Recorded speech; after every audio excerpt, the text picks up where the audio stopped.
Citibank agrees to pay a penalty of almost 70 million rand over the rand trading scandal. The KZN Premier says he was unaware of plans to move psychiatric patients. Monday to you, you're watching eNEWS Direct. I'm Duduzile Ramela. Good evening. To comment on any of our stories, you can find us on Twitter and Facebook. That's at eNEWS Direct. And tonight our hashtags are Bank Collusion, GP SOPA 2017 and Budget 2017. Citibank has reached a settlement with the Competition Commission. It's one of several banks caught up in a price-fixing scandal. The Commission found that banks colluded to manipulate the price of the rand against the US dollar. Citibank's been ordered to pay just over 69 million rand as an administrative penalty. It's agreed to cooperate with the Commission. The North American bank has also agreed to provide witnesses to assist in the prosecution of other banks. The Gauteng provincial government has distanced itself from the deaths of more than 100 mentally ill patients. Premier David Makhura claims the Provincial Executive Council wasn't aware of plans to transfer psychiatric patients to NGOs. Makhura delivered his State of the Province address in Randfontein today. As the head of government in our province, I'm deeply aggrieved by the extent to which those responsible for this tragic and ill-fated transfer of patients to unlawfully operating NGOs have tried to hide the facts and information from me as the Premier. Premier David Makhura chastising those in charge of the province's health department and insisting that the Provincial Council had no part to play in the decision to transfer patients from psychiatric hospital Life Esidimeni to NGOs. We would have never supported a decision to outsource this to NGOs, whether they would have been licensed or not. He admits the tragedy has tainted the image of his province's health department. Makhura called on political parties to respect the wishes of the families and not use their grief for political gain. In other matters, youth unemployment remains a challenge for Gauteng, with 2.7 million young people who are not in education or employment. Makhura says job creation program Jozi at Work will be extended to become Gauteng at Work in order to take care of their needs. Makhura says the province's mega human settlements project will finally start in April and is aimed at dealing with housing shortages. But opposition parties are not buying Makhura's promises.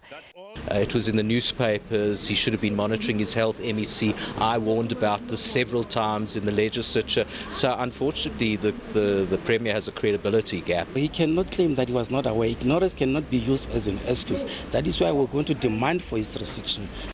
The State of the Province address will be debated in the Gauteng legislature on Thursday, and EFF members plan to demand for Makhura's resignation during a sitting on the 28th of February.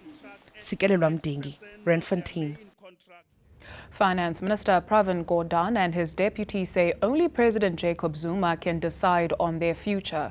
Gordhans is putting the final touches to his much-anticipated budget speech on Wednesday amid rumors that he might not hold his position for much longer. There's widespread speculation that a cabinet reshuffle will put his job on the line. It will be a tough budget to deliver against the backdrop of a rumoured cabinet reshuffle, with Pravin Gordhans and his deputy, Libisi Jonas's names being bandied about. Your viewers must ask, where do these people who make these calls get their mandate from? Whose interests are they actually projecting at this point in time? And what are they trying to protect, hide, or defend? We serve at the pleasure of the president, so that depends on him.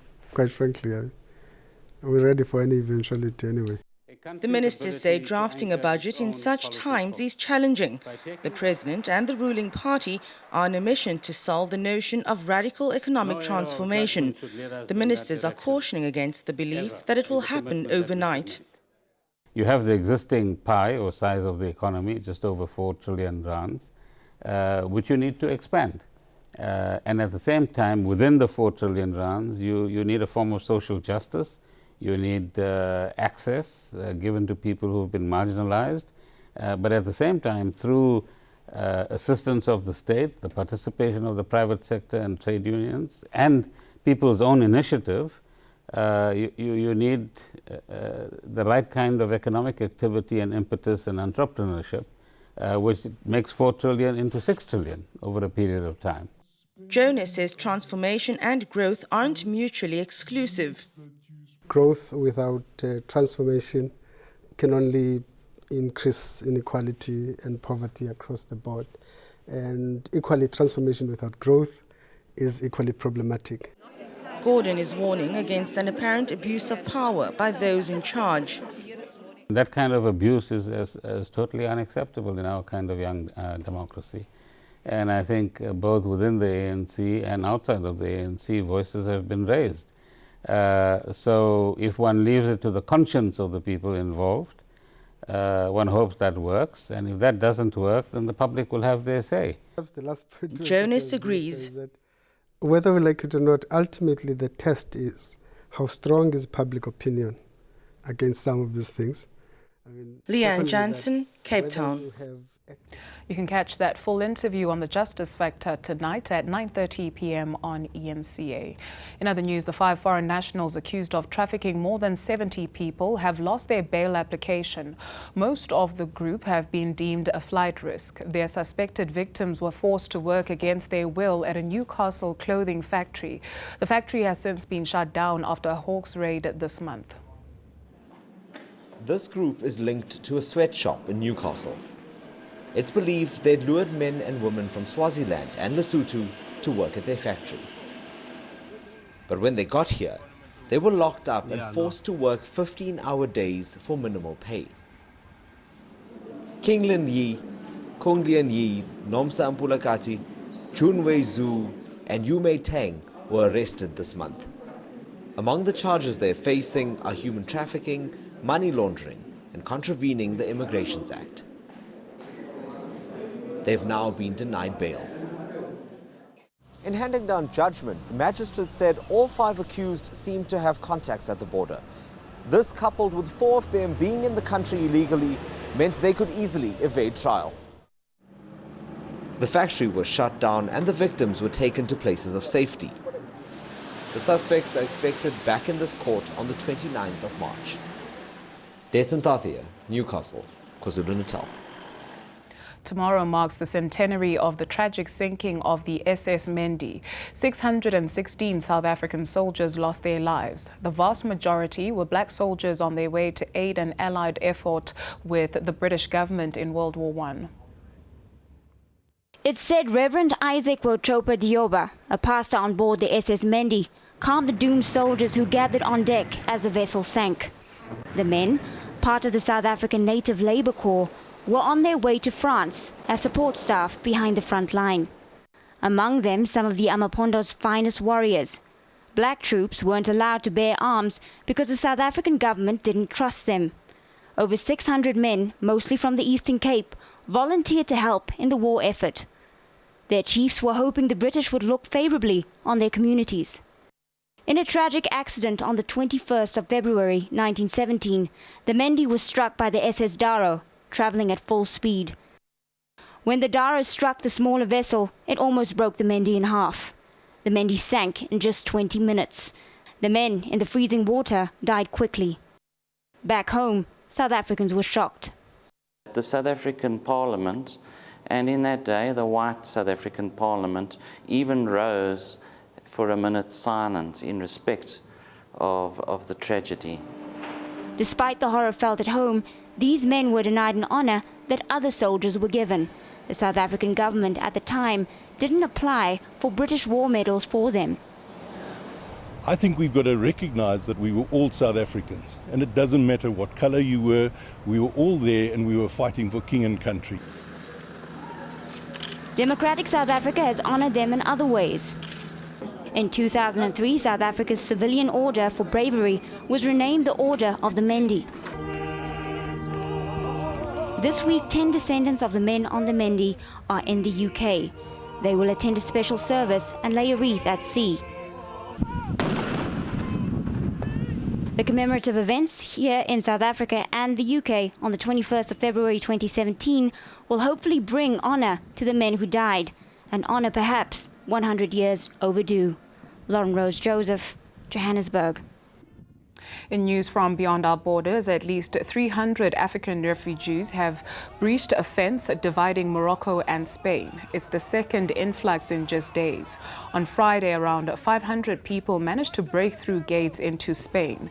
11 people have been hospitalized after jumping the 6-meter-high fence today. Thank you, Sandile. The trial of 47 soldiers has begun in southern Turkey.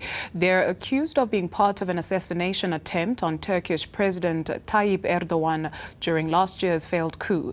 The president narrowly escaped after soldiers stormed a resort in the country's southwest. The accused soldiers all face multiple life sentences. Over 240 people were killed and around 45,000 government officials were suspended for their alleged roles in the coup attempt.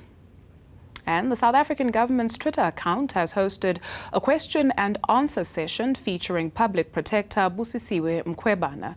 However, things didn't go quite as planned. The hashtag Ask the Public Protector trended all afternoon, with people asking questions that were not so serious. The Public Protector only answered a few questions using the government account. Mkhwebane tweeted that she felt challenged by the fact that her office was not well funded. And just a reminder, if you've missed any of the stories we're tracking for you, you can, of course, catch us on Twitter and Facebook. That's at eNEWS Direct. Or you can head on over to our website. That's eNCA.com/direct. Your business news and your weather details after this.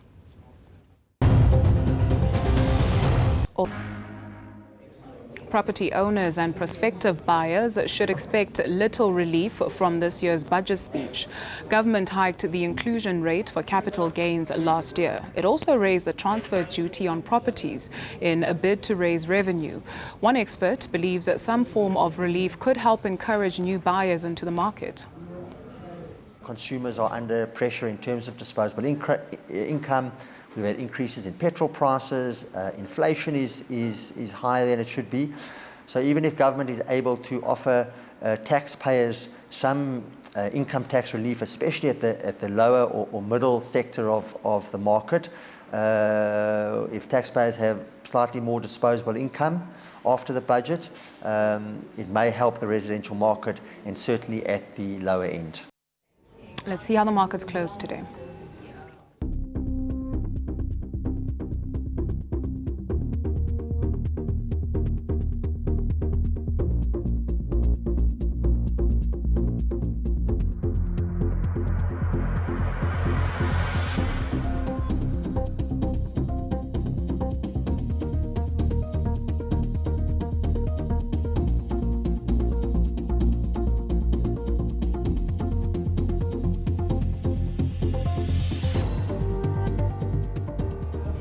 Your weather details with Joel Guy.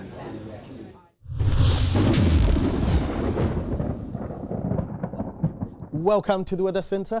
We are looking here at this cold front, which together with a low pressure area sitting over South Africa is pulling a lot of tropical air into the interior of the country, where we've had cloud and stormy weather throughout Monday, resulting in localized flooding in places over the northwest and the Free State. Now we are going to stay with this unsettled weather tonight as we go into Tuesday.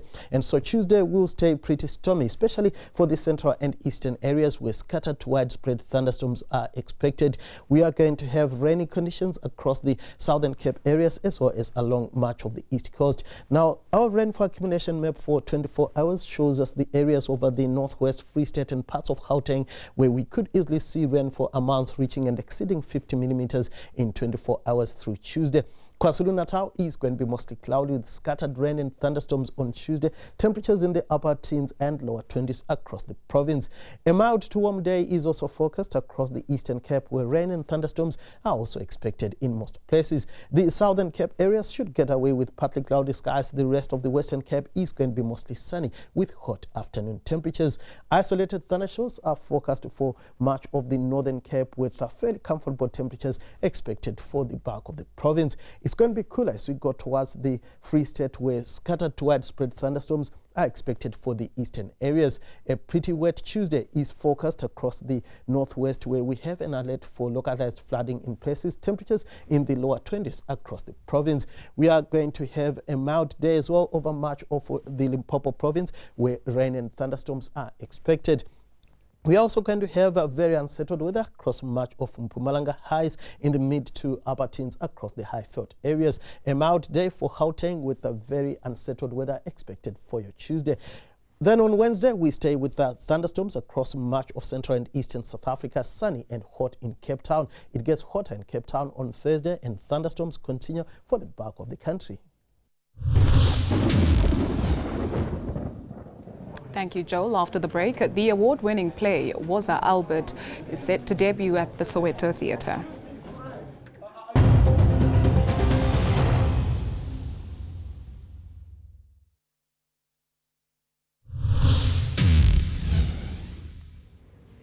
Renowned political satirical play Woza Albert will make its debut in Soweto. Yep, and it was written by Percy Mutwa, Mong'enengema and Barney Simon back in 1981. The production looks at an imaginary second coming of Jesus during apartheid South Africa. And not just that, it has scooped more than 20 prestigious awards across the world. Excuse me, Moran. Are you not Moran? What would have happened had Jesus Christ or Murena came back to an apartheid South Africa? I've got 6 months special. Woza Albert, brought to life by Begum Kwane and Hamilton Dlamini, explores a wide range of characters. From a vendor, barber, domestic worker, manual laborer and a soldier, all receiving news that Christ, Murena, has arrived. In South Africa. It's not a piece that you can take it for granted, that you're going there to act. You're going there to touch on the history of our people. You're going there to present those people of that time. And also you're going there to present the old leaders, not the leaders of today who are actually washed away by corruption. It's bad, Mebas. It's bad. You know where you should be?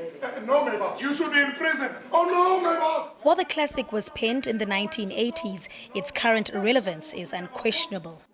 We've just watched State of the Nation address. It was nice and bubbly, and here's Woza Albert. So it tells you what we as South Africans, regardless a ruling party or a opposition, Nati, we are also responsible to change this country. We've done nothing to this country. We haven't done anything. Singati, just because we've built our RDPs and have driven cars, expensive cars, we've achieved something for this country. We've done nothing. So we need to sit down with our checklist. Nondabeko Sibisi, Soweto Theatre, Johannesburg.